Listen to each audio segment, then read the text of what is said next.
Saturday, and it's time to talk technology as we kick off the Experts program here on Power Talk Radio, 1460 and 101 FM. And Luis Alvarez, CEO of the Alvarez Technology Group, joining us right now. Luis, welcome back. Thank you, Mark. How are you? Doing pretty good. So let's talk a little bit about the CDC and masks and the California Department of Health and what's going on there. Looks like there's a date coming up on the calendar, June 15th, in just a couple of weeks. And that's supposed to be a day when we really open up the state and we stop requiring people to wear masks. What do you know about this? Yeah, on Friday, the governor's office came out and reiterated that June 15th is going to be the date where we can stop wearing masks and we'll go into places and there'll be no more restrictions or on capacity nor restrictions on social distancing, with the exception of very large events, things that are 5,000 people or larger. Basically, the whole thing is going to disappear. And we're following along the lines of the CDC. If you recall, a few weeks ago, they basically said it was okay to do that. A lot of states jumped on board, but California is taking its time. And in a couple of weeks, we're going to be there. Wow. It's hard to believe that we're going to be there, but thank goodness for that. Now, let's go cross country and talk about what's going on with cruise lines in Florida. Unbeknownst to most people, Florida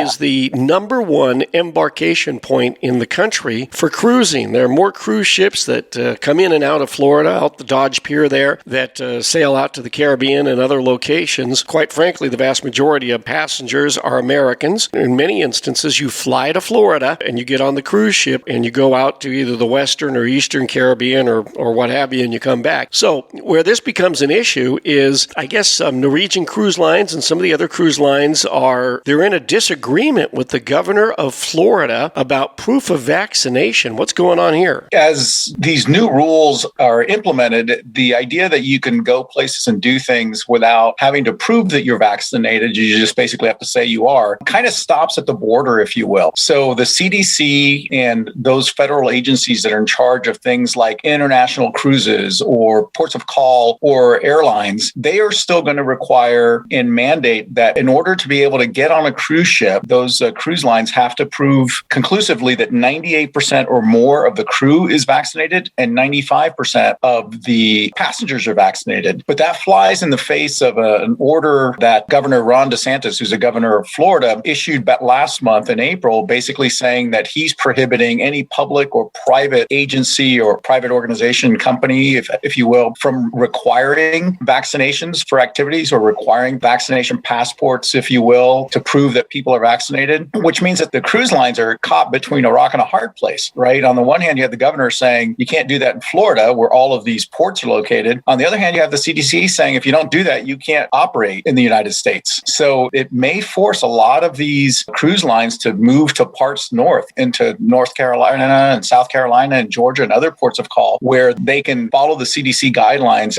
and not run afoul of local issues. But that's going to cost Florida hundreds of millions of dollars. This is a big industry for Florida. And if they don't come to some sort of agreement between the governor's office and the CDC, the people that lose out are going to be all those employees that aren't going to be able to get jobs at the ports and see cruise lines, cruise ships come and go all day long. And I don't think the harbor facilities, the dock facilities in the other states you mentioned are able to accommodate the cruise lines as they are accommodated in Florida, where the facilities have been built for these giant ships. And then the other thing is the cost of flying there, right? There are great flight rates that you can get from almost anywhere in the country down to Miami. Those same fares don't exist to some of these other airports that might serve those ports in states like Georgia and North Carolina and South Carolina. Yeah, I mean, to your point, you mentioned Norwegian Cruise Line. Well, last year, the state of Florida funded a $273 million expansion of the port facilities specifically for Norwegian Cruise Lines in Miami. And they were one of the first, Norwegian was one of the first to say, hey, if you don't let us follow the CDC guidelines, we're not going to take passengers on in Florida. We're going to take them on in Puerto Rico and other Caribbean ports. We're just not going to, we want to get back to full operation. And we can't do that based on this rule that DeSantis signed. So they're at an impasse. The judge has basically said, you guys have 2 weeks to figure this out. And if you don't, then I'll make the decision. Nobody's going to like what I'm going to decide. But it just goes to show that it's within the country. We probably won't have any sort of requirements to prove vaccination. But if you're going to travel overseas, and that includes places like Mexico and Canada and Europe, even Hawaii is going to require proof of vaccination. So if you plan any sort of international trips or trips to the Hawaiian Islands, lines, you better get vaccinated. Sure. And I guess the thing, too, is that I expect they're going to come to some sort of reasonable accommodation between the state of Florida and the cruise lines because there's just too much at stake here. And so I don't expect that we're going to see en masse the cruise lines are going to abandon Florida for Georgia or South Carolina or North Carolina or even Puerto Rico. All right. Well, probably by the next time we talk, there'll be a decision on this. Absolutely. Yeah, I'm sure we'll hear more. Luis Alvarez, CEO of the Alvarez Technology Group, joining us today on Power Talk Radio. Online, it's alvareztg.com, @AlvarezTG. That's the Twitter handle. And Luis, the toll-free number for the I-Team. Give us a call at 866-78-I-Team. That's 866-784-8326.